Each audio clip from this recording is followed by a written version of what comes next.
यहाँ पे जितने भी नेता लोग हैं वो अगर 4 बार जीतेंगे तो उनको 4 बार पेंशन मिलेगा, लेकिन 2 करोड़ रोजगार का 9 साल पूरे होने को हैं बीजेपी की सरकार का, 9 दूनी 18 करोड़ रोजगार कहाँ है। इसके लिए आप जाइए बिहार की जनता से पूछिए कि कहाँ एम्स बना है और कहाँ एयरपोर्ट बना है, आपको जवाब भी मिल जाएगा। और जाके उस जगह का निरीक्षण करिए, आपको सबसे बड़ा प्रमाण भी मिल जाएगा। यहाँ में आपने एयरपोर्ट बना के बहुत अच्छा काम किया है। अगली बार जब कभी भी आप बिहार आइएगा, आप पूर्णिया के एयरपोर्ट पे लैंड करिएगा और भव्य स्वागत करने के लिए वहाँ पे खुशबू रॉय एकदम बड़ा बड़ा फूलों का माला लेके रहेगी। और हाँ, मोदी जी को भी साथ में लेके आइएगा दूसरी बार। जब कभी पहली बार तो आ चुके हैं एक बार जब वो पटना में लैंड किए थे, लेकिन दूसरी बार अगर आप आइएगा मोदी जी तो प्लीज आप पूर्णिया के एयरपोर्ट से ही आइएगा ताकि लोगों को दिख जाए। खुशबू जी, आपने देखा होगा कि बिहार में 2 एम्स है क्या? मुझे तो नहीं पता है, लेकिन सुनने में आ रहा है कि नया एम्स का निर्माण हुआ है और वो एम्स कहीं और नहीं है, हमारे दरभंगा शहर में बना है, जो काफ़ी प्रचलित है। पटना से लगभग 120 किलोमीटर पर एम्स का बात किया जाता है कि मतलब माननीय पीएम के द्वारा, कहेंगे तो लोग कहेगा कि जुमलेबाज कह रहे हो या कुछ कह रहे हो, आप इस पर क्या कहेंगे, आपकी राय क्या है? ये कहने की कहीं से कोई दो राय है ही नहीं। जुमलेबाज कहीं ना कहीं प्रधानमंत्री मोदी जी को इसीलिए कहा जाता है कि वो फेंकने का काम ज़्यादा करते हैं। आज जिस प्रकार से वो बिहार के बारे में फेंकने का काम किए, कल को पूरा बिहार भी उनको जुमलेबाज कह सकता है। अगर वो ये बात नहीं कहे होते तो शायद आज हम नहीं कह रहे होते कि प्रधानमंत्री जो हमारे नरेंद्र मोदी जी है वो जुमलेबाज है। लेकिन जब उन्होंने बिहार के बारे में ही इतना बड़ा बयान दे दिया तो इसमें कहने से कहीं दो राय नहीं है कि वाकई हमारे प्रधानमंत्री मोदी जी जुमलेबाज हैं। और अगर जुमलेबाज नहीं है तो जरा पूछना चाहेंगे कि दरभंगा की जनता से, हमारे बिहार की जनता से, भैया पटना में मत आइएगा आप लोग दरभंगा में आप लोगों के लिए मोदी जी स्पेशल एम्स खुलवा दिए हैं। तो आगे से जिनको भी कोई बीमारी हो, कोई दिक्कतें आन पड़ी तो सीधा जाइएगा और दरभंगा के एम्स में इलाज जरूर करवाइएगा। उसके बाद हमें बताइएगा कि इलाज कैसा रहा। अच्छा, दरभंगा अगर हम चले जाएंगे तो ये पानी देख रहे हैं, हाँ। पवन कहेंगे थोड़ा पानी दिखाओ, वहाँ पर भी ऐसी स्थिति है। हाँ। जहाँ एम्सवा बनना है ना तो सेम पानी बना हुआ है। खुशबू, तो क्या उस पानी में लोग इलाज कराएंगे या डॉक्टर कहाँ से आएंगे? इसका जवाब तो हमारे माननीय प्रधानमंत्री मोदी जी को देना पड़ेगा कि अब लोग जो है पानी जैसे जंगल में जहाँ पे पूरा दलदल है, ज़मीनें खाली पड़ी है, क्या अब ज़मीन भी इलाज करेगा? क्या वहाँ पे मौजूद पेड़ पौधा भी डॉक्टर बनेगा लोगों के लिए? जिस प्रकार से उन्होंने सरेआम भाषण में ऐलान किया कि हमारे दरभंगा में एम्स बन गया है, तो मोदी जी हम चाहेंगे कि उस एम्स में सबसे पहले आपके जितने भी राजनेता, आपके पार्टी के जितने भी राजनेता हैं उनसे नम्र निवेदन करेंगे बहुत ही प्यार से खुशबू रॉय की तरफ से कि सबसे पहले आप लोग जाइए और वहाँ का उद्घाटन करिए। सबसे पहले भाई जो बात है क्लियर,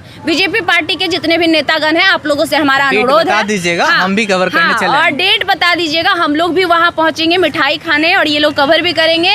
और वहाँ जाके सबसे पहले ट्रीटमेंट भी आपके बाल बच्चे का करवाइएगा, तब जाके हमें भी तसल्ली होगी कि वाकई आपने बहुत बड़ा काम कर दिया बिहार में। और कब करिएगा ये भी ज़रूर बताइएगा। अच्छा, आपने सुना होगा पूर्णिया में माननीय गृह मंत्री जी आए थे, अमित शाह जी आए थे, उन्होंने चौथे एयरपोर्ट की चर्चा की थी। खुशबू, आपको याद होगा कि चौथा एयरपोर्ट चालू हो गया, वो भी पूर्णिया में। पहला एयरपोर्ट पटना में, दूसरा गया में इंटरनेशनल एयरपोर्ट है और तीसरा दरभंगा में है जहाँ की एम्स की बात होती है। और पूर्णिया में जनसभा करते हैं, वो कहते हैं जनसभा में कि पूर्णिया में एयरपोर्ट बना कि नहीं बना, चालू हुआ है कि चालू हुआ है। उसी तरह आप इस पर क्या कहेंगे? तो उसके लिए भी कहना चाहेंगे अमित शाह जी, देखिए पटना पूर्णिया में आपने एयरपोर्ट बना के बहुत अच्छा काम किया है। अगली बार जब कभी भी आप बिहार आइएगा, आप पूर्णिया के एयरपोर्ट पे लैंड करिएगा और भव्य स्वागत करने के लिए वहाँ पे खुशबू रॉय एकदम बड़ा बड़ा फूलों का माला लेके रहेगी। और हाँ, मोदी जी को भी साथ में लेके आइएगा दूसरी बार। जब कभी पहली बार तो आ चुके हैं एक बार जब वो पटना में लैंड किए थे, लेकिन दूसरी बार अगर आप आइएगा मोदी जी तो प्लीज़ आप पूर्णिया के एयरपोर्ट से ही आइएगा ताकि लोगों को दिख जाए। जैसे ही मोदी जी आएंगे महाराज पूरा हल्ला हो जाएगा, पूरा सबको पता चल जाएगा, मीडिया तो दौड़े पहुंच जाएंगे आपके पास, इसमें कोई दो राय नहीं है।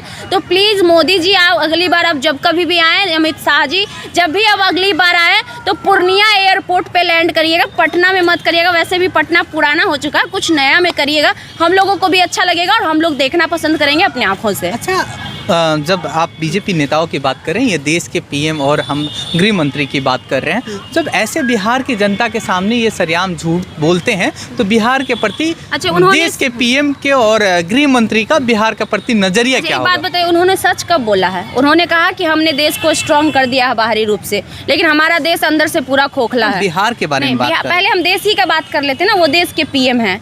देश वो कहते हैं कि हर रोज वो जाते हैं विदेशों में मीटिंग करने के लिए, बोलते हैं कि देश को हम बाहरी मजबूत कर रहे हैं, लेकिन हमारा देश अंदर से दिन प्रतिदिन खोखला होते जा रहा है। पहला सबसे बड़ा झूठ। दूसरा, उन्होंने वादा किया था 2 करोड़ रोजगार का।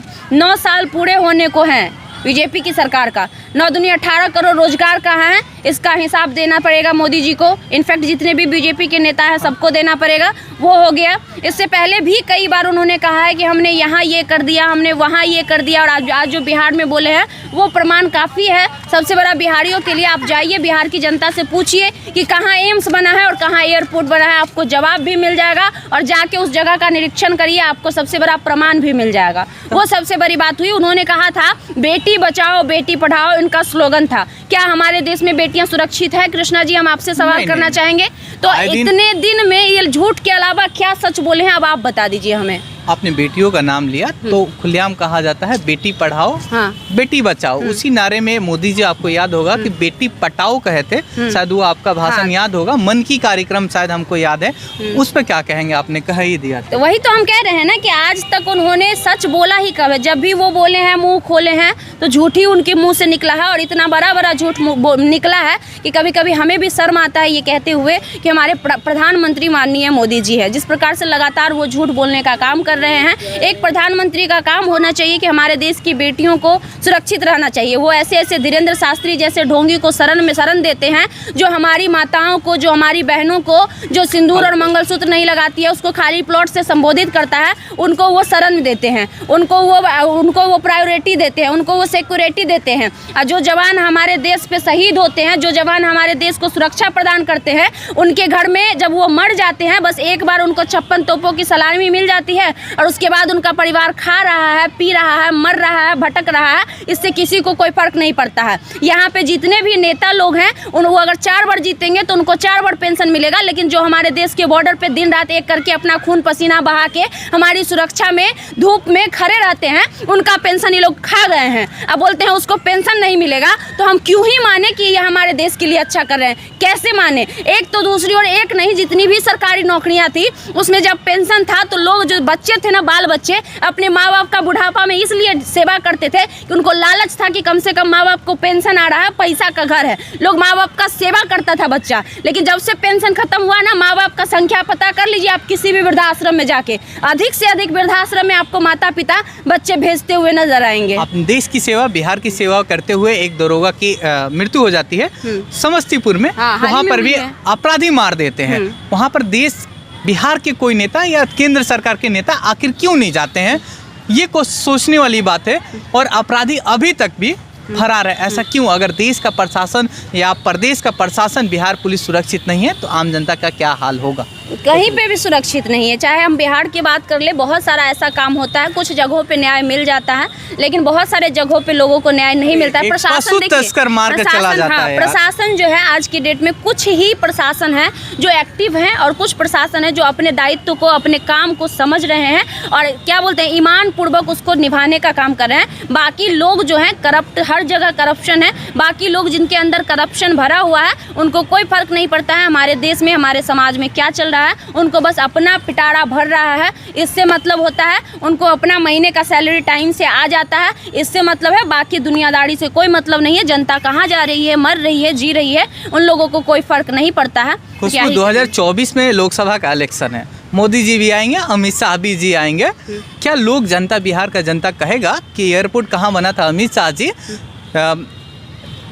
एम्स कहाँ बना था मोदी जी, क्या पूछेगा? या बीजेपी के? नहीं, बिल्कुल पूछेगा, इसमें कोई दो राय नहीं पूछेगा है। नहीं, सब जनता नहीं पूछेगा, लेकिन बहुत जनता इस बार पूछेगी। जवाब देना पड़ेगा मोदी जी को, क्योंकि अब जनता, जो पहले वाली जनता थी वो नहीं रही है। अब जनता में बदलाव आया है। भक्ति में आप रहिएगा, हिंदू राष्ट्र आपको तो ठीक चाहिए। है, अंधभक्त जो है वो नहीं पूछेंगे, हम मानते हैं इस बात को, क्योंकि अंधभक्ति अभी हमारे देश में ज़्यादा चल रही है। किसी पार्टी विशेष को लेकर भी अंधभक्ति चल रही है, किसी नेता विशेष को लेकर भी अंधभक्ति चल रही है, किसी ऐसे ढोंगी बाबा को लेकर भी अंधभक्ति चल रही है, हम मानते हैं इस बात को। लेकिन फिर भी उसके बावजूद भी देखिए, कभी भी जो होता है ना, याद रखिएगा हमारे इतिहास में जब भी किसी चीज़ का आगाज़ किया है ना, तो अकेला इंसान किया है, तब उसके पीछे भीड़ खड़ा हुआ है। चाहे अगर विधवा विवाह तोड़ने की अगर हम बात कर ले तो रामकृष्ण परमहंस पहले अकेले ही चले थे, सती प्रथा को तोड़ने वाले पहले अकेले ही चले थे, जौहर को काटने वाले पहले अकेले ही चले थे, जाति धर्म को लेकर दहेज को काटने वाले, हर चीज़ में कोई भी इंसान पहले अकेले ही खड़ा होता है, आवाज़ बनता है, फिर उसके पीछे कारवां चलती हैं। तो ऐसा नहीं है कि हमारे देश की सारी जनता सो गई है, सारी जनता का दिमाग खराब हो गया है। अभी भी कुछ ऐसी जनता है जो आवाज़ बनने का काम करती है, जो आवाज़ उठाने का काम करती है, और निश्चित तौर पे 24 में अगर मोदी जी, अमित शाह जी हमारे बिहार में आते हैं तो ये सवाल खड़ा होगा। और अगर लड़के नहीं किए तो हम जैसी बेटियां हैं तैयार उनके लिए, और उनसे जवाब हम मांगने के लिए तैयार।